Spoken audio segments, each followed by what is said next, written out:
البدع والأهواء، أهل البدع العقائدية وأهل البدع السياسية.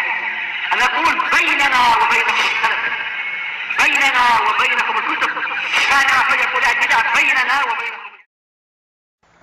بسم الله الرحمن الرحيم. الحمد لله رب العالمين، والصلاة والسلام على رسوله الأمين وعلى آله وأصحابه أجمعين، أما بعد.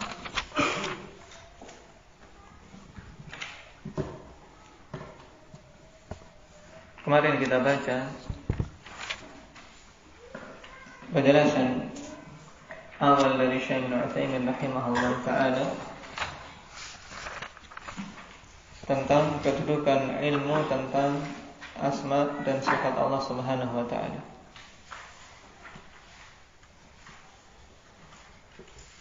Bahwasanya ilmu ini alhamdulillah memiliki kedudukan yang tinggi dikarenakan merupakan salah satu dari jenis tauhid.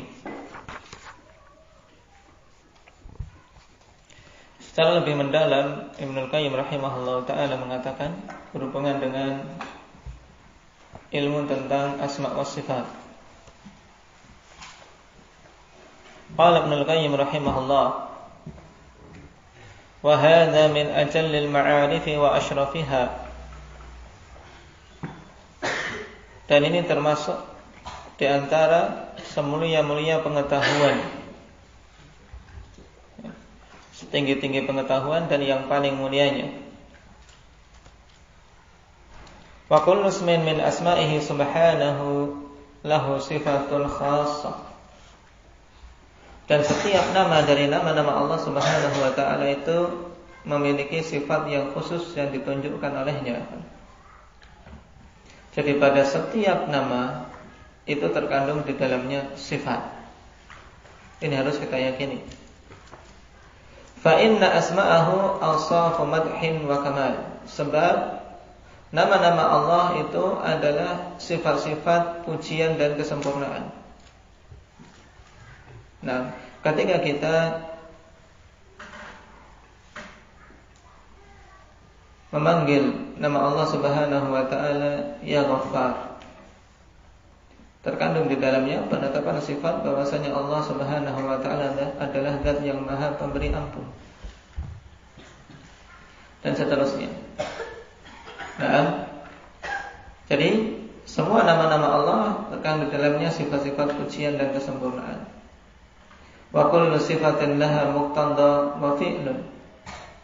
Dan semua sifat itu memiliki konsekuensi dan memiliki na'am fi'il di dalamnya.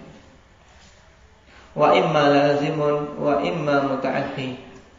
Yang kemungkinan fi'il tersebut kemungkinan fi'il lazim atau fi'il muta'addi. Walidzalikal fi'lu ta'alluqun bimaf'ulin huwa min lawazimihi wa hadza min khalqihi wa amrihi wa thawabihi wa iqabihi. Kullu dzalika atharul asma'il husna wa mujibatuha. Nah, dan untuk fi'il-fi'il tersebut memiliki hubungan dengan maf'ul. Yang maf'ul ini merupakan kelaziman dari suatu fi'il. Nah, dan ini tayyib, yaitu maf'ulnya itu bisa berupa makhluknya atau perintahnya atau pahala atau hukuman-hukumannya. Dan semua ini adalah athar dari nama-nama Allah subhanahu wa ta'ala yang husna, yaitu merupakan dampak yang terlihat dari nama-nama Allah subhanahu wa ta'ala. Nah, dan juga merupakan konsekuensinya. Jadi pada kalimat ini Ibnul Qayyim ingin menerangkan bahwasanya nama Allah itu bukan sekedar lafaz saja. Nah, tayyib Allah Ar-Rahman Ar-Rahim, Al-Ghaffar, Al-Alim. Itu bukan hanya sekedar lafaz. Tapi nama-nama itu terkandung di dalamnya sifat-sifat kesempurnaan yang sifat-sifat ini ya memiliki memiliki dampak bagi kita semua. Sifat rahmah misalnya yang terkandung dari nama Ar-Rahim. kita merasakan bagaimana rahmat Allah Subhanahu wa taala yang diberikan kepada orang-orang yang beriman dan seterusnya. Faqala aidan faman ta'ammala sarayana atharil asma'i was sifati fil 'alami wa fil amri tabayyana lahu anna masdara qada'i hadhihi al-jinayati min al-'abid wa taqdiriha huwa min kamalil asma'i was sifati wal af'al. Siapa saja yang memperhatikan mengalirnya asar-asar dari nama-nama dan sifat-sifat Allah Subhanahu wa taala di alam ini dan pada semua perkara, maka akan jelas baginya bahwasanya masdar qada'i hadhil jinayat minal abid wa taqdiriha huwa min kamalil asma'i was sifati wal af'al. Sumber dari apa? Keputusan terhadap kejahatan-kejahatan dari hamba itu. Baik. Dan penetapannya itu adalah berasal dari kesempurnaan nama-nama dan sifat-sifat Allah serta perbuatan-perbuatannya. Wa ghayatiha aidan muqtada hamdihi wa majdihi kama huwa muqtada rububiyyatihi wa ilahiyyatihi, yang merupakan konsekuensi dari pujian dan keagungan bagi Allah Subhanahu wa taala, sebagaimana ini merupakan konsekuensi rububiyah dan ilahiyahnya. Faminal muhal ta'tilu asma'ihi wa sifatihi an ma'aniha, maka termasuk suatu perkara yang muhal, suatu perkara yang tidak mungkin. Muhal itu mustahil, lawannya mungkin. Jadi muhal adalah lawan dari mungkin. Yaitu faminal muhal merupakan perkara yang mustahil, yaitu ta'tilu asma'ihi wa sifatihi an ma'aniha, mengosongkan nama-nama dan sifat-sifat Allah dari maknanya. Ini perkara yang muhal, yang tidak akan mungkin terjadi. Kok kemudian nama Allah itu kosong dari sifat? Sebagaimana keyakinan siapa ini? Dari golongan yang menyimpang, golongan sesat, yang berkeyakinan nama-nama Allah itu cuma sekedar nama, kosong dari sifat. Keyakinan siapa? Abu Mujahid. Yang mereka hanya menetapkan nama secara lafaz saja. Yang mujarradatan anis sifat, kosong, tidak terkandung di dalamnya sifat. Jabriyah. Siapa? Jahmiyah. Siapa Mazin? Jahmiyah. Apa Zakaria? Mu'tazilah. Baik. Kalau Jahmiyah ikhwanifillah, mereka menolak secara mutlak. Jadi tidak nama, tidak sifat. Allah itu tidak punya nama, tidak punya sifat. Ini keyakinan Jahmiyah. Kalau Mu'tazilah, mereka apa? Masih bingung. Masa sih tidak ada namanya? Cuman mereka tetapkan nama kosong dari sifat. Sebenarnya sama saja. Ini keyakinan Mu'tazilah yang menetapkan nama bagi Allah tapi kosong dari sifat. Qala wa ta'tilu awsaf amma taqtadihi, kurang tak di sini. Wa ta'tilul awsaf amma taqtadihi wa tastad'ihi min al-af'al. Dan juga merupakan perkara yang muhal, ya, pengosongan sifat-sifat Allah Subhanahu wa taala dari apa? Dari konsekuensi. Dan perkara yang seharusnya ada berupa fi'il. Dalam artian ketika Allah Subhanahu wa taala di antara namanya Al-Jabbar misalnya, di situ terkandung sifat apa? Al-Jabarut, ya sifat keperkasaan yang tidak akan mungkin bisa ditolak apabila Allah telah menetapkan suatu perkara. Tidak ada yang bisa melawannya. Nah, mesti terkandung di dalamnya fi'il. Wa ta'tilul af'ali 'anil maf'ulat, dan juga merupakan perkara yang muhal, mengosongkan suatu fi'il dari maf'ulnya. Kama annahu yastahilu ta'tilu maf'ulihi an af'ali, sebagaimana mustahil mengosongkan maf'ul dari fi'il-fi'ilnya, wa af'alihi an sifatih, dan mengosongkan fi'il-fi'il dari sifat-sifatnya, wa sifatihi an asma'i, demikian pula mengosongkan sifat dari nama-namanya, wa ta'tili asma'ihi wa awsafihi an dzatihi, demikian pula mengosongkan nama-nama dan sifat-sifatnya dari zat. Ini lebih mustahil lagi. Bagaimana ada suatu nama, ada suatu sifat, tapi tidak ada zat yang dinamai dan disifati. Ini perkara yang mustahil. Di sini Ibnu Qayyim ingin membuka dari sisi akal ikhwanifillah tentang batilnya keyakinan Jahmiyah dan Mu'tazilah serta siapa saja yang mengikuti mereka yang menolak nama-nama dan sifat-sifat Allah Subhanahu wa taala. Baik. Nah, kalau kita ketahui seperti ini berarti mengetahui nama-nama dan sifat itu penting. Nah, karena menolak nama-nama dan sifat-sifat Allah Subhanahu wa taala merupakan perkara yang menyelisih akal sehat. Nah, baik. Adapun berhubungan dengan perkara tauhid yang disebutkan kemarin, bahwasanya tauhid di sisi ahli sunnah terbagi menjadi 3, rububiyah, uluhiyah, asma wa sifat. Nah, dan di sini ada beberapa faedah seputar pembagian tersebut. Nah, kita baca di ta'liq nomor 1.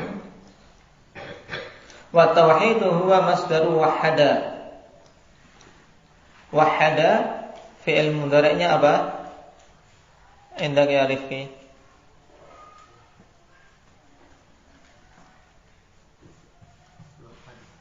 Wahada yuwahidu, masdarnya tauhidan. Wahada yuwahidu tauhidan, bermakna afroda, yaitu mengisahkan, yaitu menjadikan satu. Fatauhidullah wa ifradullahi birrububiyyati wal uluhiyyati wal asma'i was sifat. Maka mentauhidkan Allah itu maksudnya adalah mengisahkan Allah Subhanahu wa taala dengan sifat-sifat rububiyah, uluhiyah dan asma wa sifatnya.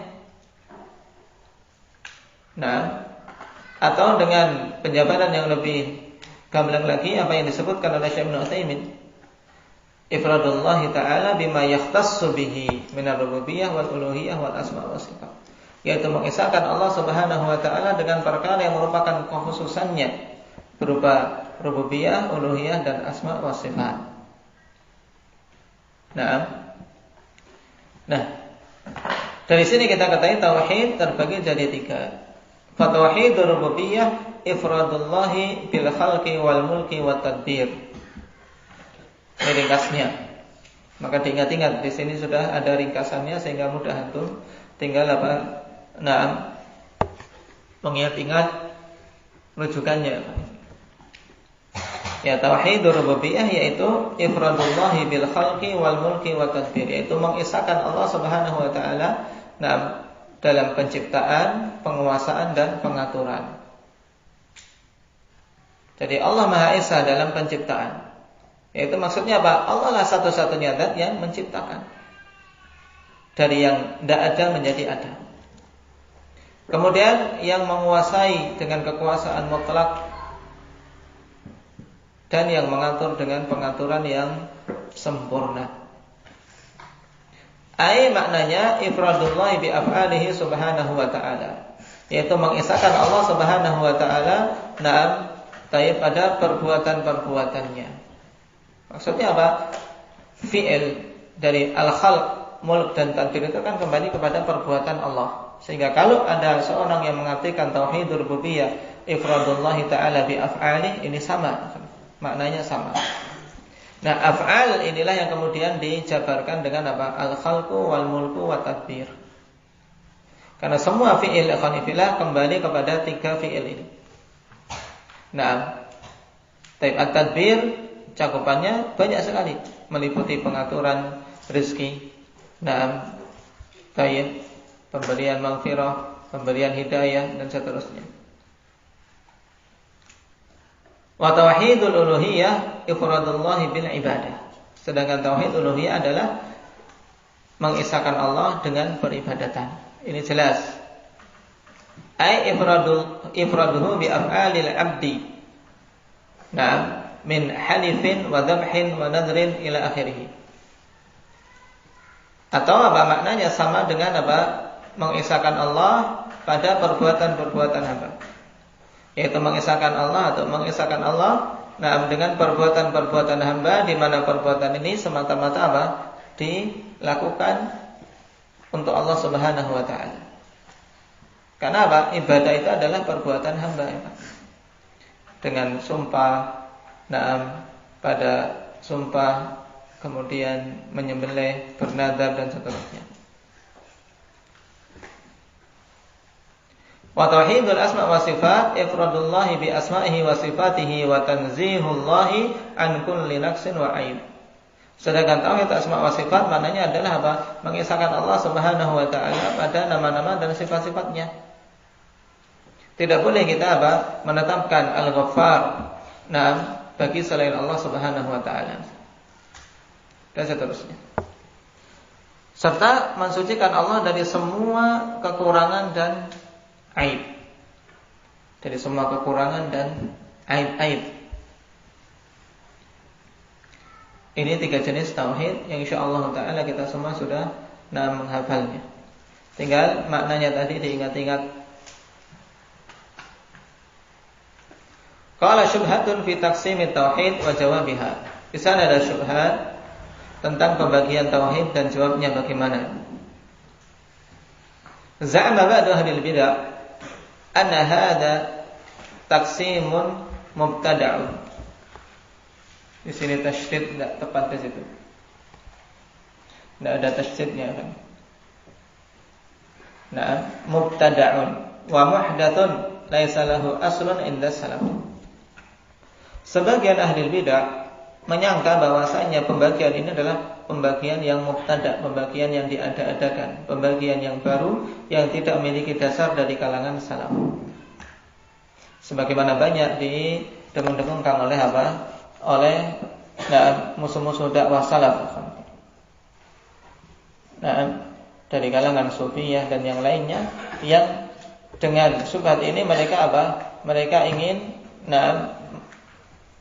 menyatakan kalau ahlu sunnah yang sering memperingatkan manusia dari bid'ah, ternyata mereka juga apa? Melakukan kebid'ahan. Berarti tidak usah mengingkari bid'ah-bid'ah kami. Ini alasannya. Nah, ketika diingkari tentang suatu kebid'ahan, kalian sendiri juga melakukan bid'ah itu. Nah, pembagian tauhid jadi 3 ini bid'ah menurut mereka. Nah, bagaimana menjawab syubhat ini? Qala wa hadza za'mun batilun muftara wa kadzabun minal qaul. Ini merupakan sangkaan yang batil dan diada-adakan dan merupakan kedustaan dalam berucap. Bal qad tammal istiqra'ut tam anna at-tauhid yanqasimu ila 3 aqsam. Bahkan telah sempurna penelaahan. Nah, bahwasanya tauhid itu terbagi menjadi 3 jenis. Yaitu apa? Istiqra', menelaah, meneliti dalil-dalil ikhwanifillah, maka didapati ketika dalil berbicara tentang tauhid yang digolongkan menjadi 3 tauhid ini. Wa ala hadza sara ulama salaf, dan di atas hal inilah para ulama salaf berjalan. Kabni Mandah, wa Ibnu Jarir, wa Abi Yusuf, sahibi Abi Hanifah wa ghairihim, seperti deretan ulama-ulama ini. Nah, jadi bukan merupakan bid'ah, tapi pembagian ini ikhwanifillah dihasilkan dari apa? Istiqra' dan tatabbu'. Istiqra' itu adalah menelaah, membaca, meneliti dalil-dalil. Kemudian dalil itu digolongkan, disimpulkan bahwasanya tauhid ada 3 jenisnya. Ini untuk memahami lebih mudah. Tentang apa? Tentang pembahasan tauhid. Kenapa? Karena di sana ada perkara tauhid yang merupakan fitrah. Bahkan orang-orang kafir pun mengakuinya, yaitu tauhidul rububiyah. Yang sebenarnya keyakinan terhadap tauhidul rububiyah harus mendorong orang yang meyakininya untuk mengisahkan Allah dalam ibadah. Yang ini merupakan tauhidul uluhiyah.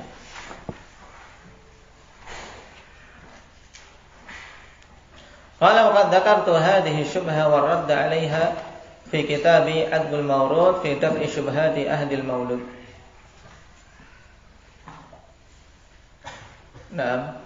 Dan telah aku sebutkan syubhat ini dan bantahannya dalam kitab Adbul Mawrud, yaitu Adbul Mawrid fi daf'i syubhati ahlil maulid.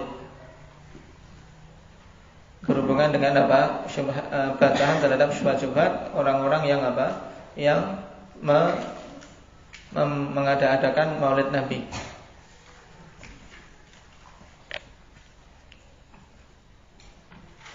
Qala Syekh Ibnu Utsaimin rahimahullahu taala, "Famanzilatuhu fid dini 'aliyatun wa ahamiyatuhu 'azimatun. La yumkinu ahadan an ya'budallaha 'ala al-wajhi al-akmal hatta yakuna 'ala ilmin bi asma'illahi ta'ala wa sifatihi liya'budahu 'ala basirah." Ini kedudukan yang tinggi ikhwanillah.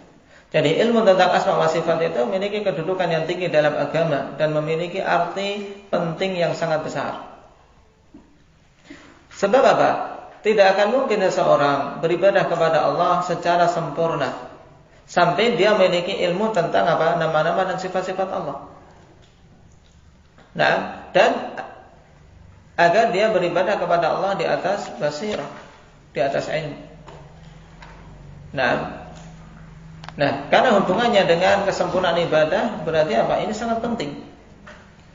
Juga kesempurnaan tauhid kita. Qala Allah Ta'ala walillahil asmaul husna fad'uuhu biha. Bagi Allah Subhanahu wa taala itu nama-nama dan bagi Allah itu nama-nama yang husna. Makna husna adalah mencapai puncak kebaikan. Fad'uuhu biha, maka berdoalah kalian dengannya. Tayyib. Wa hadza yashmalu du'a al-mas'alati wa du'a al-ibadah. Dan perintah untuk berdoa dengan nama-nama Allah yang husna ini mencakup doa masalah dan doa ibadah. Baik. Ini pembahasan berikutnya berhubungan dengan pembagian doa menjadi 2. Cuman berhubungan dengan apa? Dengan hubungannya afanillah, pengetahuan tentang asma wa sifat.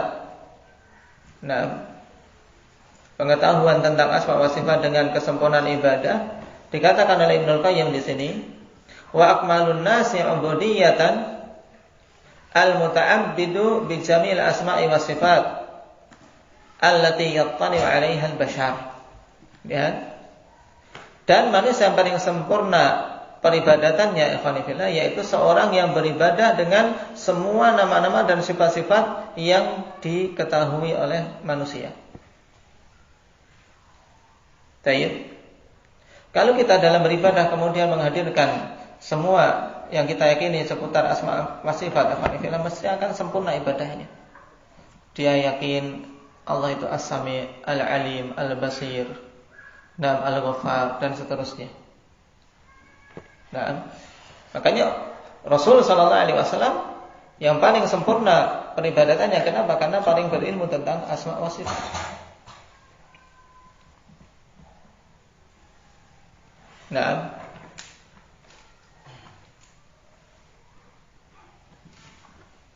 Fala tahjubuhu ubudiyatus min akhar. Sebab tidak akan menghalangi dia itu peribadatan kepada nama yang lain, yaitu kepada selain Allah Subhanahu wa taala. Wa hadhihi tariqatul kamali minas sa'irina ila Allah azza wa jalla, wa hiya tariqatun mushtaqqatun min qalbil Qur'an.